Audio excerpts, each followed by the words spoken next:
Yes, sir. Another short take of Teague's take where JT and I get to talk to you about a very special play that we had picked out. Thank you for all of you who have already subscribed to the channel. If you have not, please go ahead and hit the subscribe button. Hit that bell button because we do drop these videos throughout the week. Don't forget that we have the live episodes on Wednesdays at 8:15 p.m. where we also break down plays and you can ask us specific questions at the time while we're doing that. So today, JT and I want to talk about this particular one against Arkansas, where we actually have our offense in a quad set. So JT, why don't you tell us what quad means first?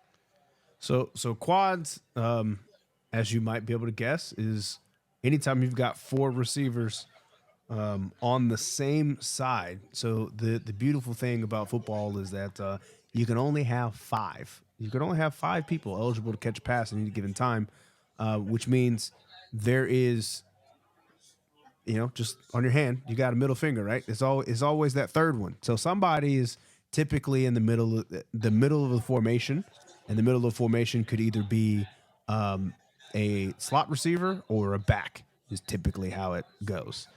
But you really start causing a little bit of issues when you put four people on the same side and your middle passing threat is actually standing far to one side of the field. So let's see if I can actually get some numbers here. So you got number one here. There's number two. There's number three. That guy right there. And then number four. He's on the line of Yay! scrimmage. Yeah, So kind of hit him you too. gotta Put him find down that in guy. 3-point stance. Try to hide him. Which they did a good job of hiding him, I think. I think that was kind of clever in this sense. Doesn't mean they didn't see him. Mm-hmm. It looks like trips. If you're just looking, I mean, when I was watching it in the game, it looks like trips left with a single, and then you go, "Where's the other guy?" I'm gonna go out on a limb here. I haven't. I You don't think it's remember. a bust? You think it's a bust? I think they might actually think it's trips. Yeah.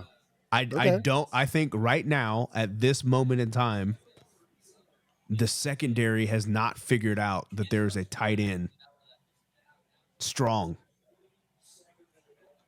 Okay. So let's talk about that just real briefly, because one thing that you would always say as a coach, or that we all say, that I know that you're still saying now, if a linebacker back there and you see the quarterback and no running back there, you should automatically be saying empty, Mm-hmm.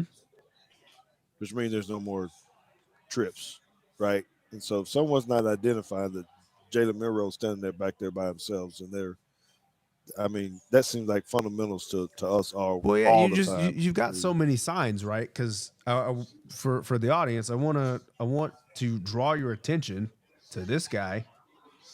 That's not a receiver. That's Jim Miller. That's the running back. So not only is there nobody back here, the guy that's supposed to be back here is over here. So there's just, and maybe that's part of the confusion is you got a corner over here that's looking at this guy and say, wait, that's the running back. There's nobody in the backfield, so there's four people missing. Where are they at? And I think at the snap, they didn't find him. They didn't find him until it was too late. Yes, yes, yes. So, okay, now that we've got that established, which means they didn't make any adjustments. So we're going to go with, hey, they didn't know it. So they didn't make the adjustments to it. It's already hard enough to try to make adjustments to empty, but now you got to make it to with four on one side. So they exploited this because typically when you have an empty set, you're automatically having some kind of check anyway. You're going cover Mm-hmm. three, you're going blitzing. Those are really the only two I've really seen. You might go cover two, but typically not. I don't think you're gonna put pressure or just try to play everybody man to man, which they opted to go zone.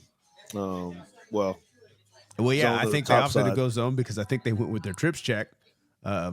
And it's which just is kind of knowing a little bit, if they're playing a little bit of quarters here, because this is the same thing that Alabama does. This guy right here is now outside leverage. He's outside leverage on number 2, which is way far out, right? So now they're usually playing, this guy and this guy are playing coverage over these two, and then we're gonna lock those guys together. Yep. And usually you'd want this guy to come help you for the fourth guy, but he's going that way. So Yeah, you didn't see it. gotta have better So communication. when that happens, you let the play run. You got Amari Black running right up the field by himself. Great protection, by the way, but he's wide open. That's one of the easiest touchdowns that you're ever going to get. So, uh, great job, especially when you know that the backside corner. I don't even know why the backside corner will be playing man. So just for fun, we wanted to be able to show this to you. Me, JT, man, I think people still think that I didn't really shoot this because they can't hear the audio and all this kind of stuff. But I was actually on the field again. I got to be the grand marshal at this game. We were on the field. This is getting ready to go before halftime, and I'm standing down there, and me being the camera guy that I am, was like, you know what? Let me get a little bit of footage on here so I can put this on Twitter and do some stuff. Maybe a touchdown comes up. Well, this is the actual play that we just actually saw. So when you look at it, that's why it looked like trips to me too. I see 3 wide receivers to the right. I didn't necessarily pay attention to the running back motion out here or shifting out here, and I thought, okay, what's going to happen here? Well, we let the tape go. Here's the play coming right at me. Man, I think I'm gonna moonlight as a little videographer. Look at that, and you can't hear the big elephant and things going on, but it was an awesome thing to see. It was awesome to see the excitement and be right there in the middle of the action. All right, all right. So that was just a little bonus piece for you. But we're going to leave it at that, JT. We're going to go ahead and move on because we got more film to watch, more things to do. We want to say thank you to everybody for spending a short time with us as we break down these films. We'll be back. We'll see you guys again. Don't forget, Wednesdays, live shows, 8:15 p.m. Central Time on YouTube, this channel right here. Hit that subscribe button. Give us a like. Peace.